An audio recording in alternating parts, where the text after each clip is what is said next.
Hello everybody and welcome to Chapter 9, Plant Diversity.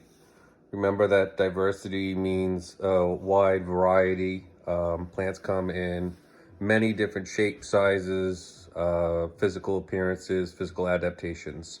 So that's why it's called plant diversity.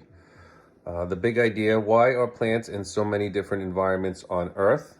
The inquiry down here, why so many plants? There are many different kinds of plants growing here in this photograph in the background.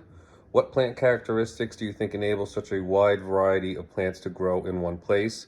So that's a good question for you to reflect upon and to think about. Where else do plants grow? How are those plants different from the plants growing in this environment? How are they similar? These are really good questions you can think about as you're home and not in school. And if you do go outside, obviously there are the plants that you're used to seeing, but there's also really, really small ones that you may not have noticed. So perhaps you can start to notice them. Get ready to read. What do you think? Before you read, decide if you agree or disagree with each of these statements. As you read this chapter, see if you can change your mind about any of the statements. 1, all plants produce flowers and seeds. Do all plants have flowers? Do all plants have seeds? Humans depend on plants for their survival. Could we survive without plants? Some plants move water only by diffusion. Mosses can grow only in moist, shady places. Think about where you've seen mosses growing. Number 5, some mosses and gymnosperms are used for commercial purposes. That word gymnosperms comes from 2 sprouts, gymno meaning naked and sperm meaning seed. And hopefully that will make sense as you get further into the chapter. And number 6, all plants grow, flower, and produce seeds in one growing season. All right, let's turn the page from 294 and 295 to 296. And you can see lesson 1. If you look up in the upper left-hand corner, you can see the reading guide, key concepts with 3 essential questions. What characteristics are common to all plants? What adaptations have enabled plant species to survive Earth's changing environments? And the third one, how are plants classified? These are the key concepts for lesson 1, which is titled, What is a Plant? And we see this big picture here.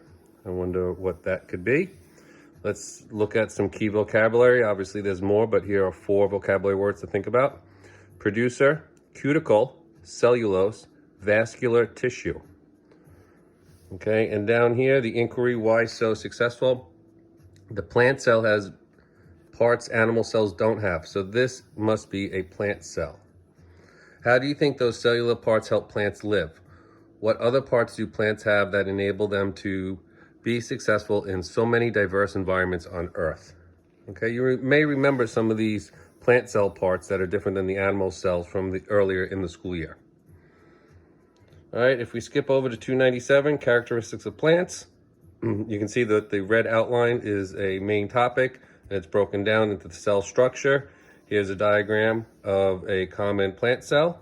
So please make sure you check out the diagrams and read the captions underneath. Plant cells and animal cells have many of the same organelles. Turning to 298,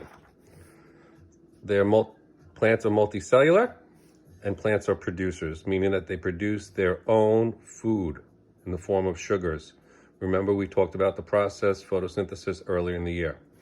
Figure 2, some plants such as reproductive stage of some ferns are microscopic. Other plants such as redwood trees are huge. And you can see both of those plants in that picture there.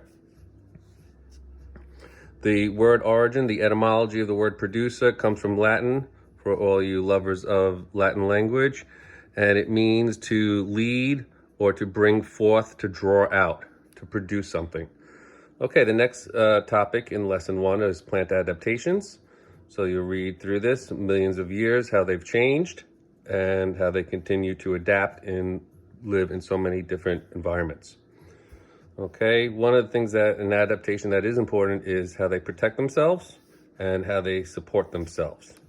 You might recognize the rings of a tree that's been cut down, and that says not only how old it is, but the wood of a tree is important because of cellulose.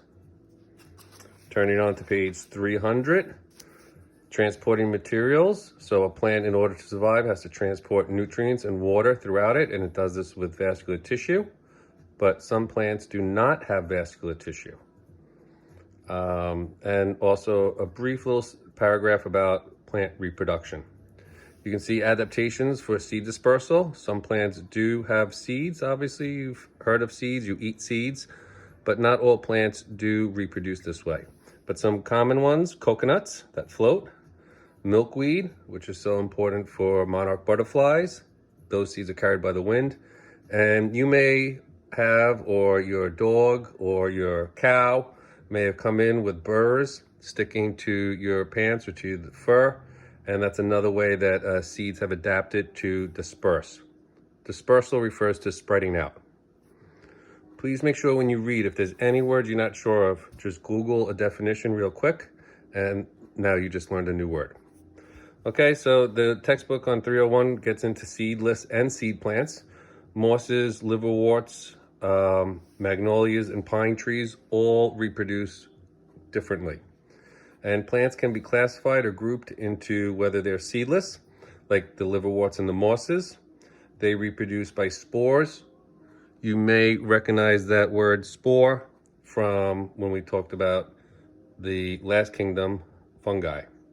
Seed plants are probably the ones you're more familiar with, and you can read quickly about that. Turning the page to 302. Beautiful diagram here. Please make sure you see how trees are classified. How plants are classified in this tree here. We have non-vascular and vascular, and then vascular are branched into seedless and seed plants. And there are two types of seed plants. I mentioned the gymnosperms, and there's the angiosperms with their flowers, okay? The other side are the non-vascular plants, like the club mosses, the ferns, the hornworts, the mosses, and the liverworts. So you can spend some time and go through this and check out the pictures as well. Turning on to page 304, you see you have your lesson 1 review, visual summary, some questions, some thought, reflection, and then we'll see tomorrow about mangroves. Perhaps some of you have been in a mangrove swamp.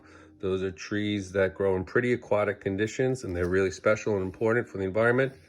And we'll talk about that on Thursday. And then we'll, in lesson 2, get into the seedless plants, the ones that you're probably a little bit less familiar with. Okay, that's all for now.